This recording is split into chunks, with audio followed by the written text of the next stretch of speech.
На готування часу нема. А в апетитної є курочка смачна. Ап! Апетитна. Ап і готово. Інформаційна спецоперація ворога чи планова підготовка до втечі з північних областей Кримського півострова. Чому окупанти почали нову сумну пісню про евакуацію з одного з ключових населених пунктів Криму – Армянська?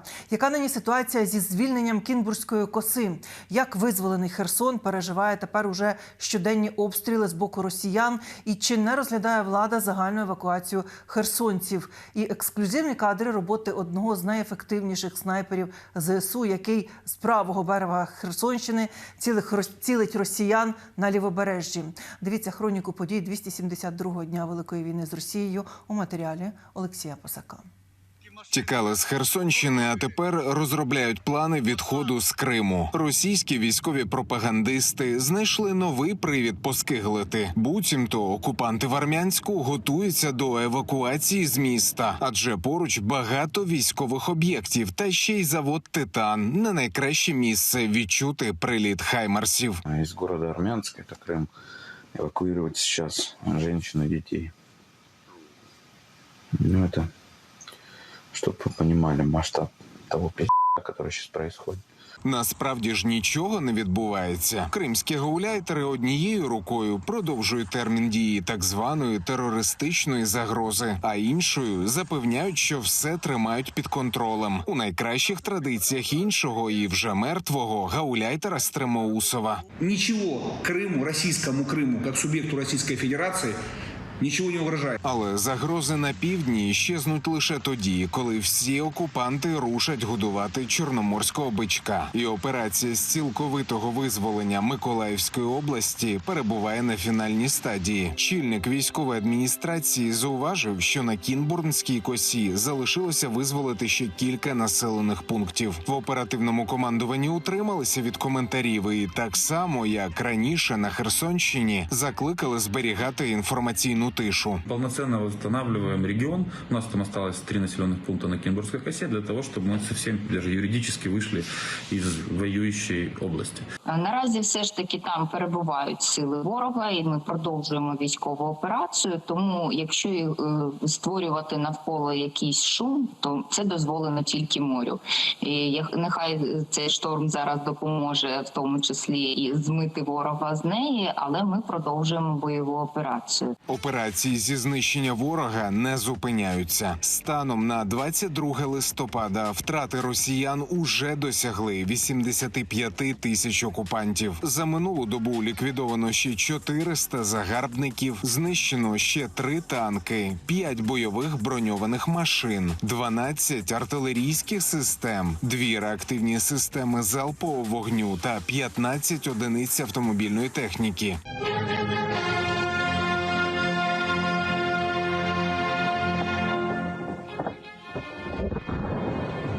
Визволена територія не перестає бути прифронтовою. Після історичного дня, коли 11.11 ЗСУ зайшли на територію Херсону, місто постійно перебуває під російськими ударами. Станом на день вівторка у військовій адміністрації повідомили про 11 прильотів. Щонайменше 3 людини загинули, є й поранені. Сталися пожежі, пошкоджений магістральний газогін. Але попри щоденний ризик потрапити під обстріл, херсонці кажуть, що з росіянами в місті було гірше. Русські на той стороні. На той стороні, а чого ж? Нам страшніше було, коли вони були. Неадекватні люди. Поэтому они с той стороны сейчас и стреляют, и без этого самого, без розбору. Напередодні календарної зими у місті триває відновлення всіх енергооб'єктів, які замінував чи зруйнував ворог. І влада поки що не розглядає сценарій примусової евакуації населення. Вибір – залишатися чи ні у Херсоні, як і раніше за його мешканцями. Але їм потрібно зважати, що після втечі ворогу все одно куди і як цілити. Ми маємо справу з терористами, для яких немає нічого святого. Чи можуть вони стріляти по місту? Так, вони стріляють по місту. І роблять цього кожного дня. У нас є загиблі, у нас є поранені. І це відбувається весь час.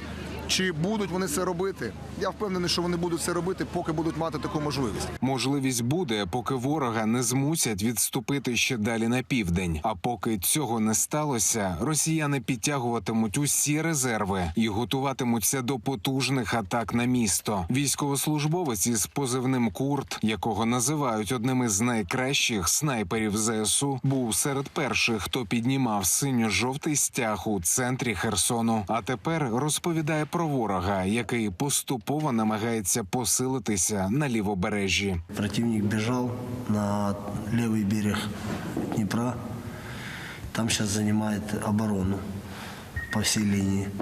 Подтягивает боеприпасы, артиллерию, резервы подтягиваются. С каждым днем все больше и больше обстрелов города начинается. Рано или поздно эта бомба взорвется и пойдет боестолкновение по полной, потому что противник подтянет уже все резервы, займет линию свою обороны. Они всегда так делают. І почнуть розбирати город, скоріше всього. Робота снайпера – це очікування моменту. Є кілька хвилин, доки побратими запускають дрону майже зимове небо над Херсоном і проводять аеророзвідку місцевості. А далі треба знайти вигідну позицію, виявити і оцінити сили супротивника, а потім відпрацювати їх. Із впевненістю, що хтось із окупантів на тому березі Дніпра вже ніколи не з'явиться в перехресті твого оптичного прицілу. Ага, вижу.